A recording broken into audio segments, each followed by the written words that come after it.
नमस्कार। जीपीसी बीकानेर से प्रशांत जोशी आपका स्वागत करता हूं। आज हम EL 204 electronic devices and circuit में 7th यूनिट में जो टॉपिक है centre tapped full wave rectifier, इसका अध्ययन करेंगे।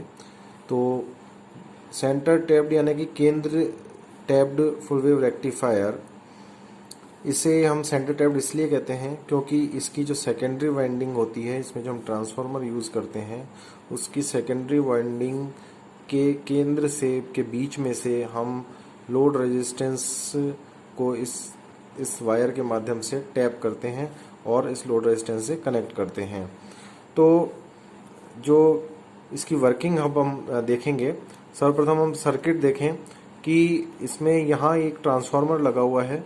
इस ट्रांसफार्मर में प्राइमरी वाइंडिंग में हमने 230 वोल्ट AC जो है एक इनपुट दिया है, और ये इससे इस ट्रांसफार्मर से सेकेंडरी वाइंडिंग पर हमें इस प्रकार से ये मिलती है कि इसकी जो पोलैरिटी है वो यहाँ इस सिरे पर पॉजिटिव होगी और इस एंड पर नेगेटिव होगी। और यहाँ जो ये सेंटर से टैप लिया है, इसमें यहाँ पर इस टैप से ऊपर की तरफ यहाँ माइनस पोलैरिटी है और इस नीचे की तरफ यहाँ प्लस पोलैरिटी है। यानी कि इस सेकेंडरी वाइंडिंग के अक्रॉस जो टोटल वोल्टेज है वो दो भागों में विभक्त हो रखा है।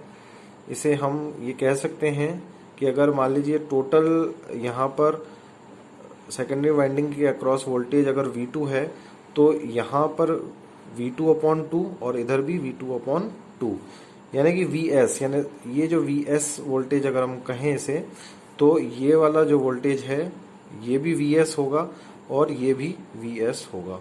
ये टोटल वोल्टेज मिलाकर के 2 VS होगा। यहाँ प्राइमरी वाइंडिंग के अक्रॉस वोल्टेज V1 है। अब हम जब पॉजिटिव हाफ साइकिल आती है तो हम देखें पॉजिटिव हाफ साइकिल में क्या होता है। धनात्मक अर्ध चक्र में साइन वेव का जो इनपुट साइन वेव है उसका केवल पॉजिटिव हाफ साइकिल हम ले रहे हैं। तो उस केस में सेकेंडरी वाइंडिंग के अक्रॉस ये वाली स्थिति बन रही है जो मैंने अभी आपको बताई।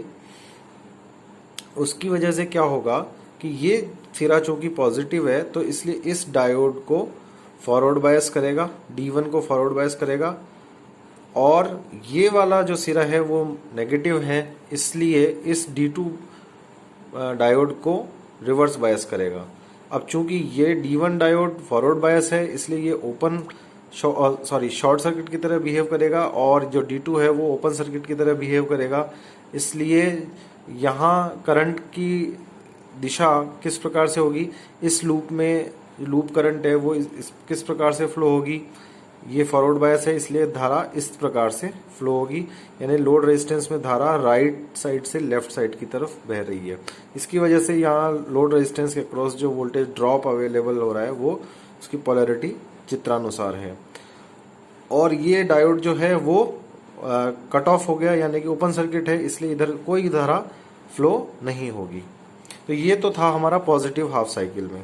अब हम देखें कि नेगेटिव हाफ साइकिल में क्या होगा।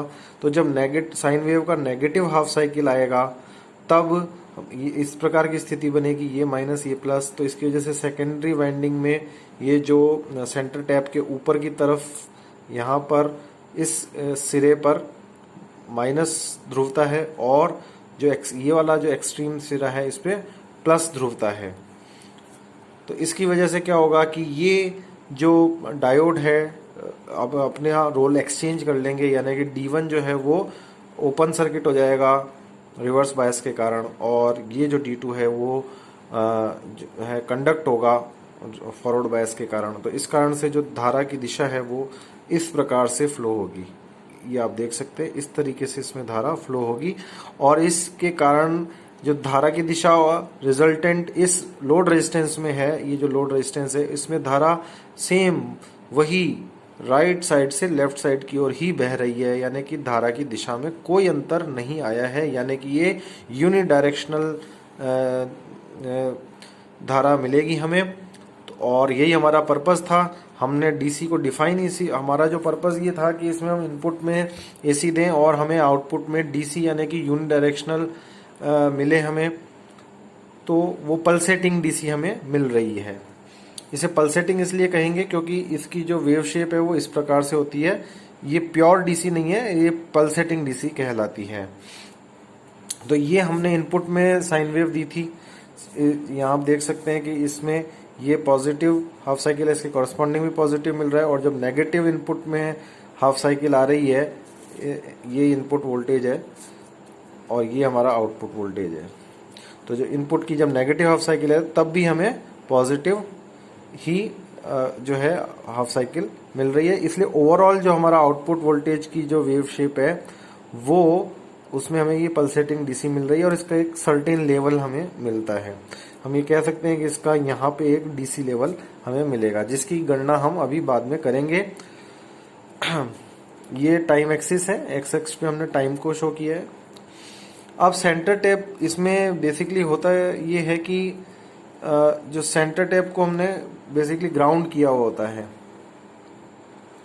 तो दोनों केसेस में चूंकि धारा एक समान दिशा में यूनिडायरेक्शनल बह रही है, इसलिए लोड के अक्रॉस जो पल्सेटिंग डीसी वोल्टेज प्राप्त हो रहा है। और इस केस में जो पीक इनवर्स वोल्टेज है PIV, जिसे पीक रिवर्स वोल्टेज भी बोलते हैं, उसका मैग्नीट्यूड 2Vm होता है। जहां Vm जो है वो क्या है, किसी भी डायोड के अक्रॉस अधिकतम वोल्टेज जो संतुलित होता है। तो यानी कि यहाँ पर ये 2Vm क्यों है, 2Vm इसलिए है क्योंकि जब कोई भी डायोड, जैसे ये डायोड है, वो जब रिवर्स बायस होता है तब इसके अक्रॉस टोटल वोल्टेज जो है वो 2Vm होगा। इसलिए ये इस डायोड की क्षमता को भी दर्शाता है कि इसको कितना रिवर्स बायस के अंदर कितना अधिकतम वोल्टेज जो है वो सहन करना पड़ सकता है। यानी कि हमें उसी के अकॉर्डिंग इसकी उसी रेटिंग का डायोड जो है वो चॉइस करके लगाना होगा। PIV का महत्व इसलिए है ताकि जो है वो डायोड नष्ट नहीं हो, जले नहीं। अब हम देखें कि इसका हम गणितीय एनालिसिस देख लेते हैं। हमने Vm किस को डिनोट किया है कि प्रत्येक जो द्वितीयक वाइंडिंग का जो अर्ध हाफ वोल्टेज है उस सेकेंडरी वाइंडिंग के सिरों पर जो प्रति हाफ वोल्टेज है उसका अधिकतम मान। और Vs क्या है, प्रत्येक अर्ध द्वितीयक वाइंडिंग के सिरों पर वोल्टेज का वर्ग माध्य मूल मान, RMS यानी वर्ग माध्य मूल मान। और Im क्या है, धारा का मैक्सिमम मान। VDC क्या है, लोड रेजिस्टेंस के सिरों पर आउटपुट वोल्टेज का एवरेज यानी कि औसत यानी कि DC मान। और IDC से हम क्या डिनोट कर रहे हैं, जो लोड रेजिस्टेंस RL है उसमें से धारा जो बह रही है उसकी एवरेज यानी औसत वैल्यू। अब हम VS से हम क्या डिनोट कर रहे हैं कि प्रत्येक अर्ध सेकेंडरी वाइंडिंग के सिरों पर वोल्टेज का इंस्टेंटेनियस यानी कि तात्क्षणिक मान क्या है। तो इस तात्क्षणिक मान Vs को हम डिनोट करते हैं Vm sin ओमेगा t से। यहाँ Vm क्या है, जो हमने अभी बताया अधिकतम मान है, इसे हम Vm sin थीटा भी लिख सकते हैं। यहाँ थीटा जो है एंगल को डिनोट कर रहा है। अब आउटपुट वोल्टेज का जो एवरेज यानी कि DC जो मान होगा VDC, उसे हम कैसे परिभाषित कर सकते हैं, इस फ्रैक्शन से। ये रेशियो जो है, तो ये रेशियो क्या बताता है कि एक जो हाफ साइकिल है, जो अर्धचक्र है, उसके अंडर जो उसके यानी उसके नीचे जो जितना क्षेत्रफल कवर कर रहा है डिवाइडेड बाय आधार। तो इसे हम कह सकते हैं कि हम देखें कि Vs d थीटा, इसे हम कह सकते हैं 0 to पाई, ये वैल्यू होगी, इसे हम 1/पाई कहेंगे यहाँ। तो हमारे न्यूमरेटर में क्या आएगा, 0 से लेकर पाई तक, क्योंकि हमने देखा कि जो हमें वोल्टेज मिल रहा था वो केवल 0 से लेकर के पाई तक अगर हम एक बार कैलकुलेट कर लें क्षेत्रफल तो वो ही फिर रिपीट हो रहा है। तो केवल हम इस क्षेत्रफल को एक बार कैलकुलेट कर लेते हैं। तो 0 to पाई और Vm sin theta d theta और अपॉन पाई, क्योंकि आधार जो है वो टोटल 0 से लेकर के पाई तक है। तो इसे हम जब कैलकुलेट करेंगे, यहाँ पे हमने इन सब वैल्यूज को पुट कर दिया। जब इंटीग्रेशन करते हैं तो इंटीग्रेशन करने पर साइन थीटा का इंटीग्रेशन माइनस कॉस थीटा होता है। इसकी लिमिट्स पुट करेंगे 0 से लेकर 180 डिग्री यानी पाई तक, वी एम अपॉन पाई बाहर कॉमन आ जाएगा और ये कॉस थीटा की लिमिट्स जो है वो इंटरचेंज हो गई। क्यों? क्योंकि यहाँ माइनस है, इसलिए हमने इसको ये 0 से पाई की बजाय पाई से 0 कर दिया। ये बाहर कॉमन है वी अपॉन पाई। अब हम लिमिट्स को पुट करेंगे तो cos 0 degree minus cos pi. Cos 0 degree का मान हम जानते हैं 1 होता है, माइनस किया, और कॉस पाई का मान हम जानते हैं -1 होता है। तो 1 माइनस -1 यानी 1 प्लस 1, 1 प्लस 1 मीन्स 2, तो इसलिए 2 वी एम अपॉन पाई। तो इसलिए वी डी सी की वैल्यू हमें 2 वी एम अपॉन पाई मिल गई। तो अब हम देखते हैं कि centre tapped full wave rectifier हेतु जो वी डी सी का मान है वो 2 वी एम अपॉन पाई आता है, जिसे हम 0.636 वी एम भी लिख सकते हैं। और ये हाफ वेव रेक्टिफायर के लिए जो मान आता है उससे जस्ट डबल है। इसी प्रकार से आई डी सी जो औसत करंट है वो भी 2 V M upon pi R L होगी।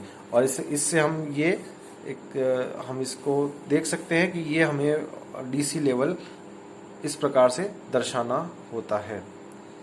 धन्यवाद।